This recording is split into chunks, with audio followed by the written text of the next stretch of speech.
Today video session is hydrologic cycle. This is unit 3 from geography.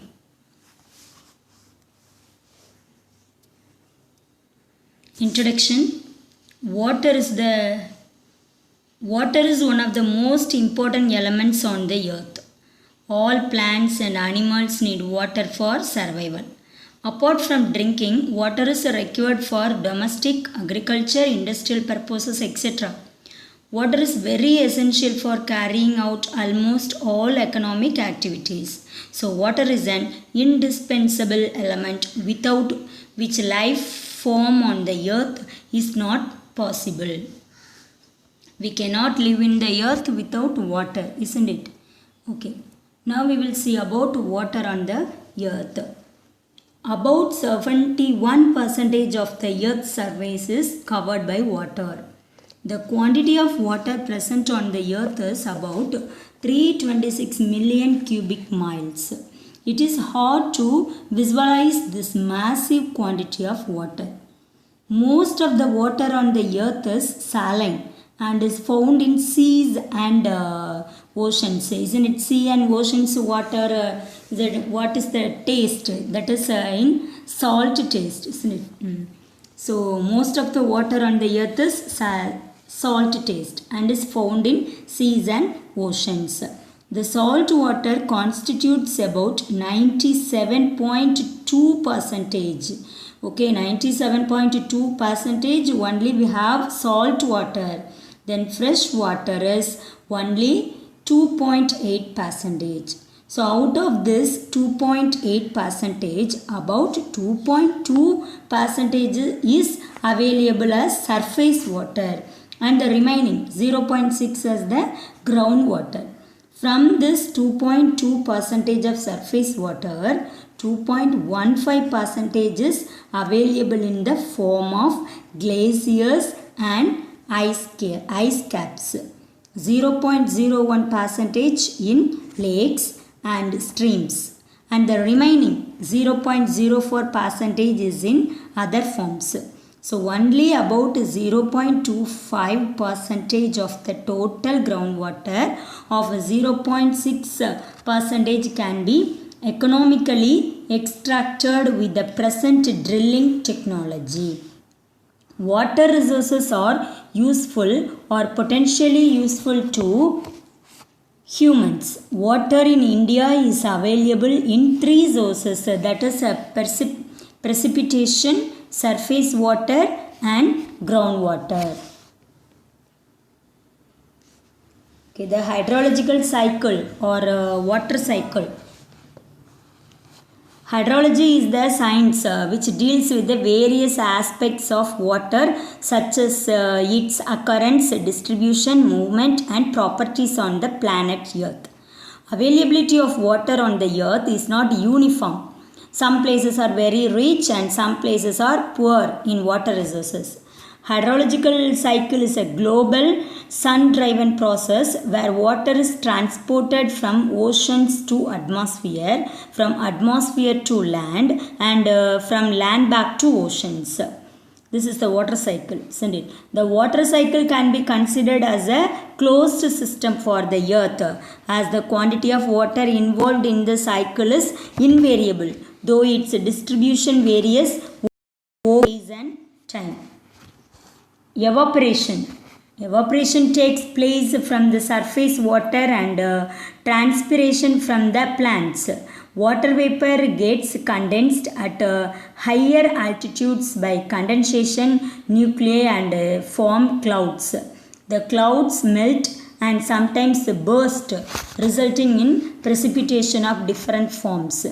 A part of water from precipitation flows over the land is called runoff, and the other part infiltrates into the soil, which builds up the groundwater. Hydrologic cycle is a circulation of water. It is a continuous process and it takes place naturally. The three important phases of the hydrologic cycle are evapotranspiration, precipitation and runoff. Okay, components of hydrologic cycle. We said already I said there are 6 main components in hydrological cycle. They are evapotranspiration, condensation, precipitation, infiltration, percolation and runoff. Okay, 3 included here. Here that is in components. Okay, evapotranspiration, what is that? Evapotranspiration refers to the water lost through evaporation from the water bodies and transpiration from vegetation.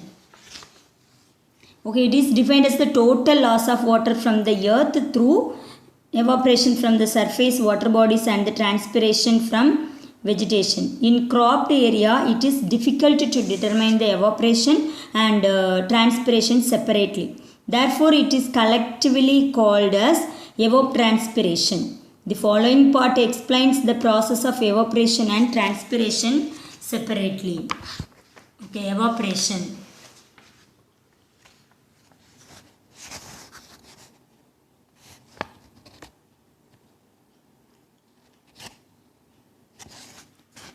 Evaporation refers to the process in which the liquid form of water changes into gaseous form.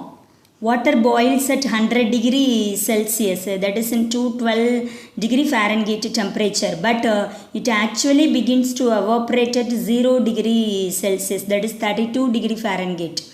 And the process takes place very slowly. Temperature is the prime element which affects the rate of evaporation.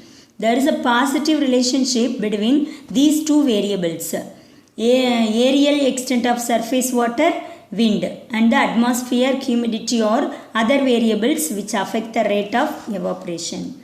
The atmosphere gets nearly 90% of moisture from the ocean, seas, lakes and rivers through evaporation, and 10% of the moisture from plants through transpiration. On a global scale, the amount of water gets evaporated is about the same as the amount of water delivered to the earth as precipitation.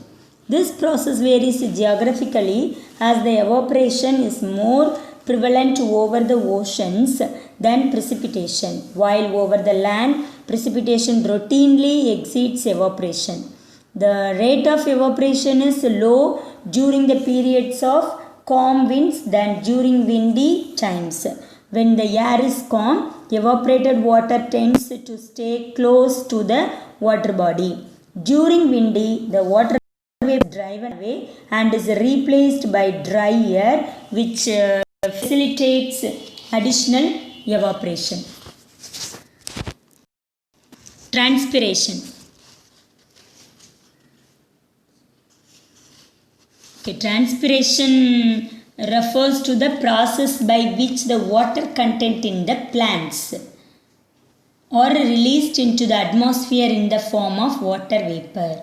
Much of the water taken up by plants is released through transpiration. The rate of transpiration is also affected by the temperature, wind and humidity.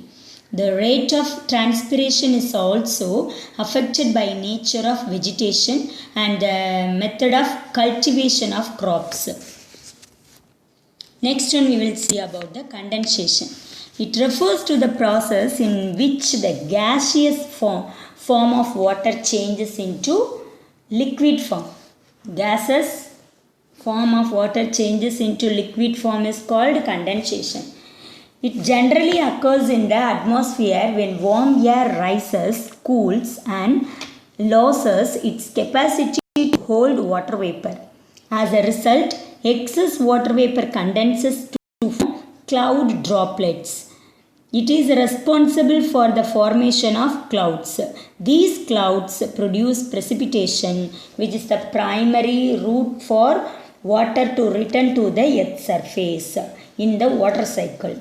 Condensation is the opposite of evaporation. Next one is forms of condensation. How the condensation formed? Dew, frost, fog, mist and clouds are the different forms of condensation. What is dew? It is a water droplet formed by the condensation of water vapor on a relatively cold surface of an object. It forms when the temperature of an object drops below the dew point temperature. Frost, the ice crystals. What is frost? The ice crystals formed by deposition of water vapor on a relatively cold surface of an object is known as frost. It forms when the temperature of an object drops below the freezing point of temperature. Fog. What is fog? Fog is the suspended tiny water droplets or ice crystals in an air layer next to the earth's surface that reduces the visibility to 1000 meter or lower. For aviation purposes, the criterion for fog 10 kilometer or less. Mist. Mist is the tiny droplets of water hanging in the air. These droplets form when the water vapor in the air is rapidly cooled, causing it to change from invisible gas to tiny visible water droplets. It is less dense than fog. What is clouds? It consists of tiny water droplets or ice particles which are so small and light in weight. Clouds are formed by microscopic droplets of water or by small ice crystals. The size of the droplets generally range from a couple of microns to 100 microns. When the size of the water droplets exceeds 100 microns, it becomes rain drops. Okay, next one is we saw about that forms of condensation.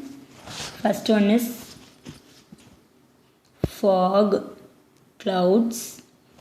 We saw about dew, frost, mist, isn't it?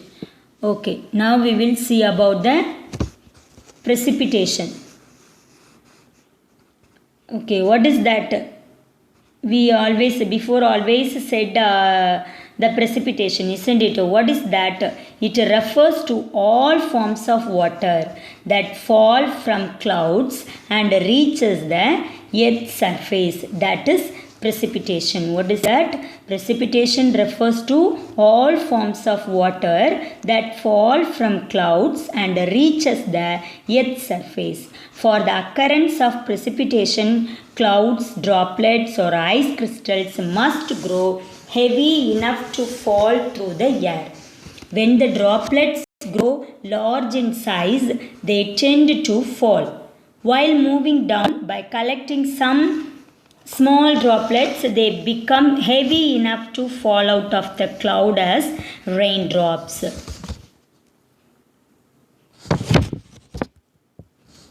Okay, we will see about forms of precipitation. How precipitation formed.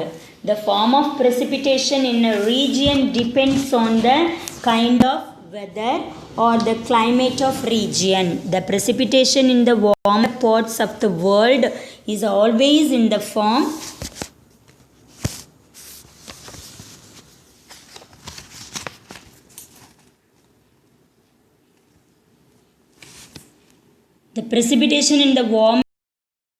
is always in the form of rain or drizzle. In colder regions, precipitation may fall as snow or ice. Common types of precipitation are rain, sleet, freezing rain, hail and snow. Okay, we will see about one by one. What is the rain, sleet, freezing rain, hail and snow. Okay, now we will see about first one is rain. The most common kind of precipitation is rain. The precipitation in the form of water droplets is called rain. The precipitation in which the size of raindrops are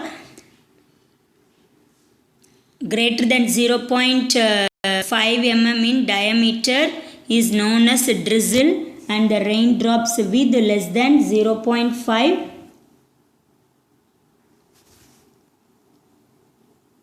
millimeter in diameter is known as rain. Generally, drizzle takes place from stratus clouds. Okay, the sleet, the precipitation which takes place in the form of mixture of water droplets and tiny particles of ice, that is in diameter 5 millimeter, is known as sleet. Sometimes raindrops fall through a layer of air below 0 degree Celsius. The freezing point of water. As they fall, the raindrops freeze into solid particles of ice. So the mixture of water droplets and ice particles would fall on the earth's surface. Next one is freezing rain. Sometimes raindrops falling through cold air near the ground do not freeze in the air. Instead, the raindrops freeze when they touch a cold surface. This is called freezing rain, and the drops of water are usually greater than 0.5 millimeter in diameter. Hail. The precipitation which consists of round pellets of ice which are larger than 5 mm in diameter is called hail or hailstones. Snow. Often water vapor in a cloud is converted directly into snow pieces due to lowering of temperature. It appears like a powdery mass of ice. If you have the book, you can see that can see in the picture. First one is rain, sleet, freezing rain, then hail, snow. Okay, the precipitation in the form of powdery mass of ice is known as snowfall. It is common in the polar and high mountainous region. Infiltration. Infiltrations means the seepage of water into soil or rock. Okay, the water entering the soil at the surface of the ground is termed as infiltration. It allows the soil temporarily to store water, making it available for plants use and organisms in the soil. Infiltration is an important process where rainwater soaks into the ground through the soil and underlying rock layers. Some of this water ultimately returns to the surface through springs or low spots down hills. Some of water remains underground and is called the groundwater. Already I said the rate of infiltration is influenced by physical characteristics of the soil, vegetative cover, moisture content of the soil, then soil temperature and rainfall intensity. The terms infiltration and percolation are often used interchangeably. Next one is percolation. Percolation. What is percolation? That is the slow movement of water through the pores in soil. Okay. Percolation is the downward movement of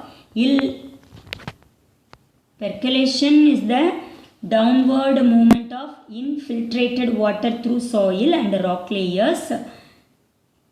It occurs near the surface of the soil and delivers water from the surface into the soil and plant root zones. Percolation moves the infiltrated water through the soil profile and rock layers, which leads to the formation of groundwater or become a part of subsurface runoff process. Thus, the percolation process represents the water from unsaturated zone to the saturated zone. Next one is runoff. Runoff is the water that is pulled by gravity across land surface. Runoff means overflow. Okay, it replenishes groundwater and surface water as it percolates into an aquifer. Aquifer That is, it is an underground layer of water. That is bearing permeable rocks, rock fractures, or unconsolidated materials. That is gravel, sand, or silt. Okay, aquifer or moves into a river, stream, or watershed. It comes from unabsorbed water from rain, snowmelt, irrigation, or other sources, comprising a significant element in the water cycle as well as the water supply when it drains into a watershed. It is also a major contributor to the erosion which carves out canyons, gorges, and related landforms. The rate of runoff that can happen depends on the amount of rainfall, porosity of soil, vegetation, and slope. Only about 35% of precipitation ends up in the sea or ocean, and the other 65% is absorbed into the soil. We will see about types of runoff. Based on the time interval between the instance of rainfall and generation of runoff, the runoff may be classified into following 3 types. First one, surface runoff, then subsurface runoff, then last one is base flow. Okay, what is the surface runoff? It is the portion of rainfall which enters the stream immediately after the rainfall. It occurs when the rainfall is longer, heavier, and exceeds the rate of infiltration. In this condition, the excess water makes a head over the ground surface, which tends to move from one place to another following land gradient and is known as overland flow. When the overland flow joins the streams, channels, or oceans, it is termed as surface runoff or surface flow. Next one is subsurface runoff. The water that has entered the subsoil and moves laterally without joining the water table to the streams, rivers, or ocean is known as subsurface runoff. The subsurface runoff is usually referred as interflow. Base flow, it is a flow of underground water from a saturated groundwater zone to a water channel. It usually appears at a downstream location where the channel elevation is lower than the groundwater table. Groundwater provides the stream flow during dry periods of small or no precipitation. I hope you are all understand this lesson. Okay, ma, thank you. Learn properly the book back question and answer and one words. Take care.